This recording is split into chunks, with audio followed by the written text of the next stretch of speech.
enseignants de la République démocratique du Congo qui ont été retraités irrégulièrement. Point de presse sur la situation des enseignants de l'EPST retraités irrégulièrement par le ministre de l'EPST. Le dossier qui fait analyse de notre point de presse aujourd'hui, c'est un dossier qui est devant le Conseil d'État. Il est de rappeler que le Conseil d'État est la plus haute juridiction de l'ordre administratif de la République démocratique du Congo. Il est consacré par la Constitution de la République et institué par la loi organique 16/027 du 15 octobre 2016 portant organisation, compétences et fonctionnement des juridictions de l'ordre administratif. Il est chargé notamment des conflits de carrière des agents et fonctionnaires de l'État, en ce compris les litiges liés aux retraites, aux pensions, aux rémunérations et aux avantages sociaux. La synergie des syndicats des enseignants de la RDC a saisi la Haute Cour le 3 octobre 2022 pour une requête en référé suspension et une requête en annulation de l'acte administratif pris par le ministre de l'EPST mettant les enseignants en retraite en violation de la Constitution de la République, de la loi 16/013 du 15 juillet 2016 portant statut des agents de carrière des services publics de l'État, de la loi 22/031 du 15 juillet 2022 portant régime spécial de sécurité sociale des agents publics de l'État et du Code du travail. Comme vous pouvez bien le remarquer, toutes les lois ont été violées en cette matière.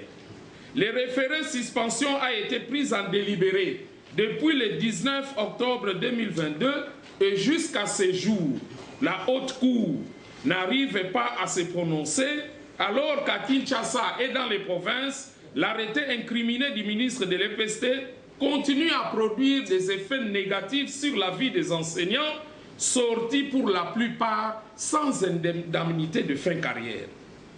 2. Le ministre de l'EPST, sans une planification efficiente du processus de retraite et surpris par la loi numéro 22031 du 15 juillet 2022, recourt malheureusement à la Caisse nationale de sécurité sociale des agents publics de l'État, la CENSAP, et s'emploie à imposer le système contributif aux enseignants sans répondre en amont au préalable qui détermine une retraite digne et honorable, notamment la mise en contribution de la responsabilité de l'employeur en sa qualité de détenteur d'obligations, l'engagement de l'agent et la transparence du processus.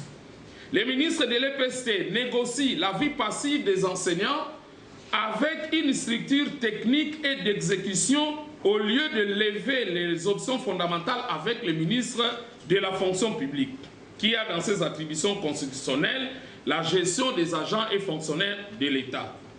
La CENSAP à ce jour ne sera pas en mesure de prendre en charge la rente de survie de près de 3000 enseignants parce qu'elle est dépourvue de ressources pour cette catégorie d'agents.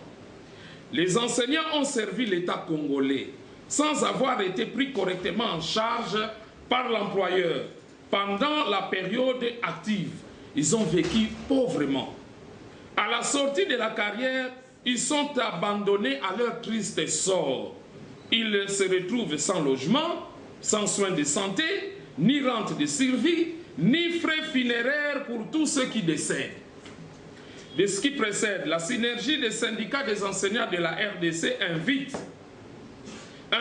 Madame la première présidente de la Cour d'ordonner la suspension de l'arrêté mis en cause en vertu de l'article 282 de la loi organique qui stipule lorsqu'une décision administrative fait l'objet d'une requête en annulation ou en réformation, qu'il existe un doute sérieux quant à sa légalité et qu'il y a urgence, le juge de référé, saisi par une demande en référé suspension, peut décider qu'il y a lieu d'ordonner la suspension de la décision administrative attaquée pour une durée qui ne peut excéder la date de la décision quant au fond du litige soulevé par la requête principale en annulation ou réformation. Il est alors statué sur la requête principale dans les 8 jours de la saisine. Qu'il plaise à Madame la première présidente de la Haute Cour à dire le droit et rendre justice aux enseignants lésés. Ce faisant, elle aura respecté son serment constitutionnel et contribué à la consolidation de l'état de droit prôné par le président de la République. La synergie invite les ministres de la fonction publique de définir un plan de retraite pour tous les agents publics de l'État, pour une mise à la retraite progressive suivant les ressources disponibles du gouvernement de la République, d'assumer ses prérogatives constitutionnelles en ce qui lui est reconnu l'autorité investie du pouvoir de mise à la retraite des agents de l'État. Son implication éviterait les dysfonctionnements constatés à l'EPST et dans d'autres ministères. D'initier une campagne de vulgarisation à grande échelle de la loi 2231 du 15 juillet 2022 portant régime spécial et de sécurité sociale des agents publics de l'État auprès des enseignants pour sa réappropriation et éviter des remous sociaux préjudiciables à tous. En attendant,